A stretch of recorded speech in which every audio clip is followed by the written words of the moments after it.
Welcome to Business Innovators Radio, featuring industry influencers and trendsetters sharing proven strategies to help you build a better life right now. Show. I'm your host, Anna Rosenberg, and today we'll talk about public speaking confidence with our guest, Dr. Craig Engstrom. Craig is an assistant professor at Southern Illinois University, Carbondale, and owner of Sophisticated Communication Consulting. He helps various early career professionals and career transitioners harness the power of persuasion in order to sway audiences in written and oral communication. He approaches public speaking coaching as a chef.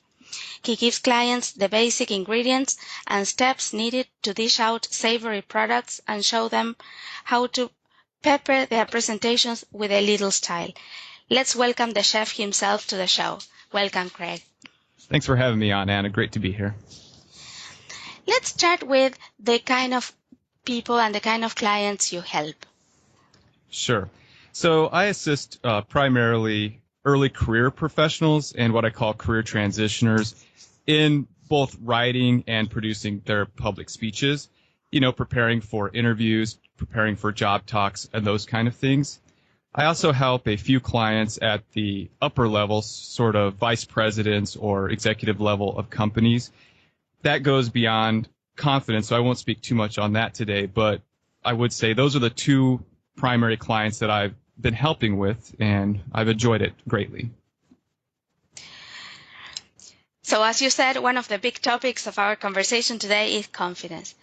I'm curious, what is confidence for you and to you? Sure. Confidence for me is the ability for people to feel comfortable with what they're talking about.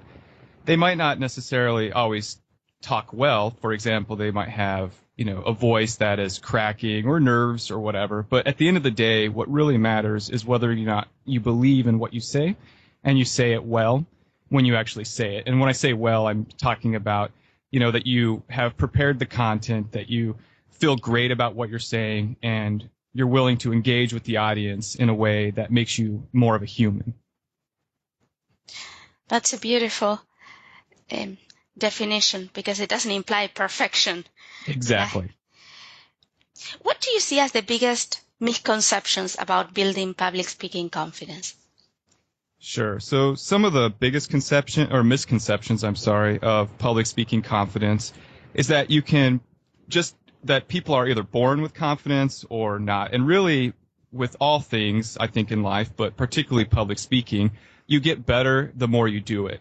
And when I talk about doing it, even if it's your first speech, we're really talking about preparation. So I think that is really an important point that I want to emphasize, is that to be confident, you really need to prepare. And that isn't just at the last minute practicing your speech. So a lot of people will wait till the end. But I'm talking more of a comprehensive approach where you continually work on what you want to talk about and what you want to be an expert in over time. So reading a lot. So I think a lot of people think, I can just do research and then put together my presentation and deliver it. You're not going to, again, to go back to my first point, to really be confident about what you're talking about. So you really want to build up some expertise in the areas that you speak about, and then just keep practicing, even if it's an everyday conversation, so you get better with engaging with people about those particular topics. So that would be a misconception that I think people have. I also think a misconception about confidence is that people who might be nervous are lacking in confidence. That's actually a very separate issue. And there are different degrees of public speaking anxiety, right? There are people who generally just fear it. That would be what we call glossophobia, or fear of speaking. Then there are people who have preparation anxiety. Those are the people who actually get nervous just thinking about preparing. And then there are those who have performance anxiety. And really, for me, I think the biggest issue with confidence is if you just avoid preparing, if you don't really practice, and then finally, if you are delivering, if you sound nervous, the audience actually will be on your side most of the time. And people who discount people because they sound nervous, I think, are in the wrong.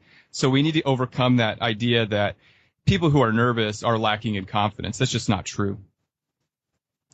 That was a great distinction, particularly the distinction about people that some people are afraid just of thinking of having to deliver a speech. So they have this anxiety during the preparation time. Exactly. Right? It's very interesting because most of the work done on public speaking confidence, on building confidence, is about the day of. Exactly. And that leaves out the people that need the help to start preparing. Exactly. Yeah, well, that's obviously why you are so successful. Some people think that experts don't fail. Can you speak to that? Sure. I'd love to speak to that because I have failed, and I have failed big several times, actually. And I'll tell you a quick story if we have time for it. We have all the time in the world. Oh, okay. For you? Well, I appreciate it. So actually, and this goes to, I guess, a lesson learned on what I'm talking about, that you need to be preparing and you need to feel comfortable with what you're talking about. So I was hired for a gig to talk, and it was actually to a group that I had some familiarity with. And they wanted me to talk about some issues related to student leadership and so on. And so I came up with this idea to talk about my experiences of student leadership back in the day. And some of the things that I was going to talk about, I really didn't feel represented me well. So already in the back of my mind, I was already doubting that I was believable. I actually felt that I might be telling my audience things that I myself didn't believe. And I don't know why I thought that I needed to talk on those things, but I got it in my head. So on the night of the event, I had done all the things that you need to do. I prepared, I wrote it, I practiced, and so on. And I was the last speaker of the event, and it was a dinner. And we're sitting there, and I'm in front of everybody, eating dinner, sort of on a stage with other people who were talking and getting awards and so on. And I just kept getting more and more nervous. I had dry mouth. I was drinking a lot of water.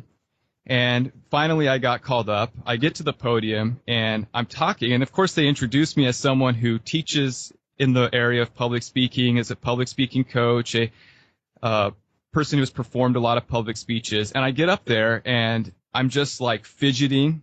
I'm losing my place. My voice is cracking. I'm dancing around on the podium. And really what it was about was the content I was delivering, I did not feel that I was being honest about. So about a few minutes, actually it was about probably 5 minutes into the presentation, I actually just kind of froze, and I said, "I'm sorry, I've got to go to the bathroom," and I just walked off the stage.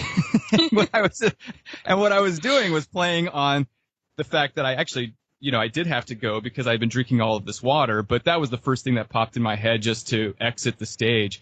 And I walked off, the biggest bomb I ever had. I went into the bathroom, caught my breath, and then I came back in, and they had moved on, but I just sat there like, who is this guy? This is the weirdest thing, and I think they must have thought that was part of the performance or something. And I think at the end of the day, probably a lot of people have forgotten about that, but that was my biggest fail. And I always tell people, look, if you never do that, you will never fail as big as I failed. So what do you have to lose, right? So I thank you so much for that experience, for sharing that, because it puts things a little bit into perspective, and like, thank you for being generous to share this. Sure. Can I ask you a question about that? Sure.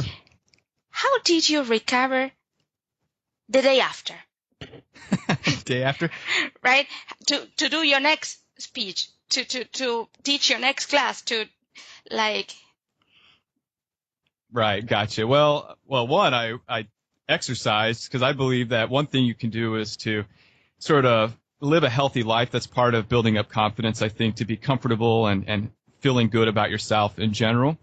But I think one thing I just said is that, at the end of the day, people aren't going to ultimately care. I actually go back all the time to this story I once heard. It's about an American baseball player, Tug McGraw. People might know his son, Tim McGraw, who's a famous country singer. But Tug McGraw was what we call in baseball a relief pitcher.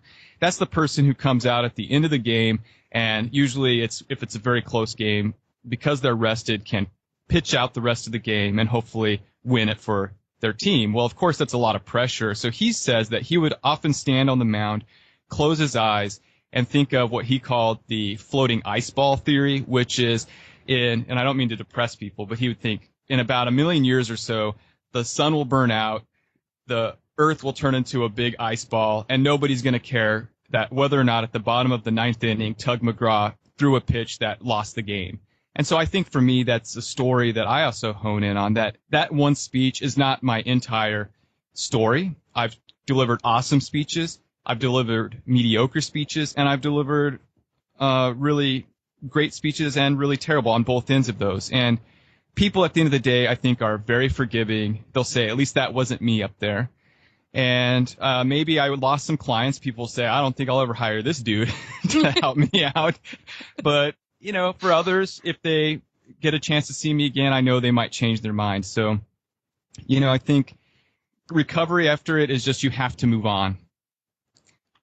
And as you very well said, they probably forgot they laughed or they had the thought of what a weird thing to happen here. And then they forgot about that. Exactly. 3 days later, it was gone. Exactly.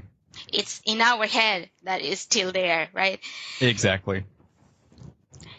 What do you feel are some of the little-known pitfalls to avoid when building confidence? Sure. So I think some of the pitfalls that people have is that they don't need preparation, right? So that's one that I'm sure everybody talks about. And I believe that when we think about preparation, as I've indicated, it's not just about the day of, that we really need to be avid learners. If you want to be a good public speaker or good in your profession, you need to just always be prepared. And that means reading a lot, watching other people, taking notes, and utilizing the things that you really like. So I think that's one of the, little pitfalls. Another thing is, believing that in this day and age, particularly with the internet, that we need to always aim for, what I produce should be the greatest consumed thing. I need to be well known. You need to be confident with what you do and happy with what you do. And that will ultimately, build up your confidence, I think, and not be so worried about who your audience is and more about what you're saying. Is it good for people? And if it is, then just being okay with that. So I think just kind of being comfortable with what you do. Hopefully I'm answering this along the lines that you're wanting, I guess. I feel like I'm repeating myself of things I've already said. Are there? It's very clear. It's very clear to me. I think these are great answers. So let's stop this conversation about obstacles and pitfalls and let's shift the conversation a little bit to possibility. Sure. How have you been able to help your clients? Okay, sure. Well, and now that you asked that, I'm actually thinking of some pitfalls. I think a lot of people think that 1 or 2 sessions with people, or that there's going to be some kind of magic pill that people can take to overcome just general lack of preparation. So I think a couple of things. Generally speaking, I don't think people should expect big results right away. So what I usually try to get people to do is to focus on 1 or 2 things to improve each time. So maybe it is, just getting through that introduction if you're a really nervous speaker. The next time, it's getting through the introduction and nailing sort of your overview or your key linchpin for the speech. Then it's, nailing a couple of good main points. Then it's a good conclusion. And then it's getting into things like really writing good content, drawing on all of the available means of persuasion we have, particularly figures of speech. So those are some things that I think I like to get people to understand, that improvement comes really marginally, day in and day out with practice and working. So also I think that you need to be okay with understanding that, again, that performance anxiety is not a lack of confidence, and that one thing you need to bring to the game is a lot of compassion. If you have compassion, then no matter what you say, you're going to say it well. And again, it might be in a jittery voice, but people will be able to hone in on your sort of authenticity there. And again, don't misconstrue like authenticity as popularity. So I think a lot of people, a pitfall is that I need a lot of people to like what I'm saying and just be really happy with it and great. But most of the time, nobody ever comes up to me and says, wow, that was the most amazing thing you've ever said. I'm really happy that you said this. Great job. And if I'm looking for those things, then I'm doing the wrong things. I should be really happy with what I say and know that if I hit one or two people and really impact them, that should be good enough. So I think those are some of the possibilities I like to instill in people. So your audience ultimately needs to get onto your side, but they don't need to be on your side in a way that they're your followers and, holding you up on a pedestal, that they just come to you and believe that what you're going to say is true, it's helpful, and so on. And then if you practice and practice and practice your delivery over time, you'll be able to match what you're saying, which is great, hopefully, to now a type of delivery that will wow the audience. But really just begin with the substance and then work your way up into the delivery. That's great, and that's something we all need to hear, because like as hard as you probably are working on the public speaking pill, it's not ready yet. Yeah. I assume. So that's something we all have to hear. What inspired you to do the work that you do? Sure. Well, actually, can I go back to one thing about that pill? Because I do think it lends itself to some of the clients that I've helped. So, I've actually worked with some politicians who you would think these people are on the stage all the time. They're getting questions that they themselves wouldn't have anxiety. I've even worked with educators, people who get and meet with students a lot. What people don't realize is that these folks often suffer from speech anxiety or confidence issues as well. And sometimes I just want to say that I can't help everybody, and some public speaking coaches can't. So I've actually, in some cases, in one example, I had a politician, and it seemed to me that her issue was one particular individual, and when they were in the room, she would get really nervous. And I said, look, I can't really probably help you with that. You might actually want to seek other professional help, like from a psychologist, talking to somebody about those anxiety issues. And in the worst case scenarios, there are magic pills for people, and I don't put that down. I'm saying that there are anxiety medications that can really help people who suffer from general anxiety disorders. So I don't think we should put people down or think of them as being weak if they're lacking in confidence. So I just wanted to say that about the magic pill. I thought that was a good segue to helping clients, that if they're really struggling, maybe it's not a public speaking coach you need. Maybe it's just talking to somebody with better expertise in dealing with cognitive things. Sure. Okay, and then your question was, I'm sorry, let's go back to that. I know it's early in the morning. So what inspired you to do the work that you do? Oh, yeah, sure. So actually, I think one of the things I've always struggled with is performance anxiety. So I used to give tours back when I was in high school at a museum. It was actually an old Western prison in Wyoming. And I would be so nervous. My lip would twitch. And I just always sort of feared audiences. And so I decided one day that, I'm going to beat this. And so I started working and training and taking classes in public speaking because I had a desire to overcome. And I think from that, I learned that I could also then turn all of the things I've been learning along the way into ways to help people. And I really didn't think of it as a career option, but the more time I spent learning the fundamentals of persuasion, the more I realized that these are things that I'd love to teach students. So that's why I pursued a career in higher education. And then as a client, I started helping people primarily write things like resumes. But then I realized that they needed additional assistance beyond just getting the job, or writing the resume to get an interview, but going in for the interview, doing a job talk, those kinds of things. And I could kind of help them along the way. So my business didn't really start out as public speaking coaching. It started out more as writing content, but it's morphed into that mainly because people have been asking me for it. And I said, hey, well, if you're going to want that, then I might as well, offer that to you. On a personal note, can you share with us a story, a lesson that you learned about confidence that still impacts you today? Sure. Give me a second here to kind of think of one. So, well, I would say that one thing that I learned about my own confidence, so that's what you're asking, right? A personal sort of note about confidence. Yeah.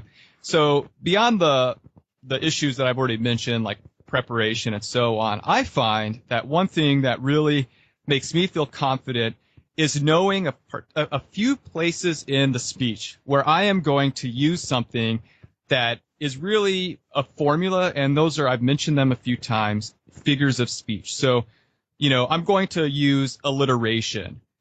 Like I might say something, a common phrase. People might say peace, power, over profit, or something like that, where you repeat those P's in it. So I know I'm going to do that somewhere in the speech. Or I've worked sort of on a joke. So just recently I gave a talk, which is a Pechakucha talk, where you give a presentation. It's called a 20 for 20. The slides auto advance every 20 seconds, 20 slides in 6 minutes and 40 seconds. And I knew towards the end I would be losing my audience because it was a presentation actually on figures of speech using a lot of the words that come from ancient Greek and Rome. But I knew that I could come back to assonance, and I used an example where I said, I'm talking here, folks, about, and hopefully your audience, this is maybe a little bit not PG, but I said we're talking about PPs and wee-wees, and it was a joke I knew that was going to work. And that is, I was giving an example of, I don't want to say an expletive. I don't want to use a bad word, but I can use assonance, which is the repetition of vowel sounds. And I knew that was coming, and I knew the audience would laugh. So even though in the middle of the presentation where I felt that I might be losing the audience, I could keep in the back of my mind that that's coming, and I'm going to end on a really good note.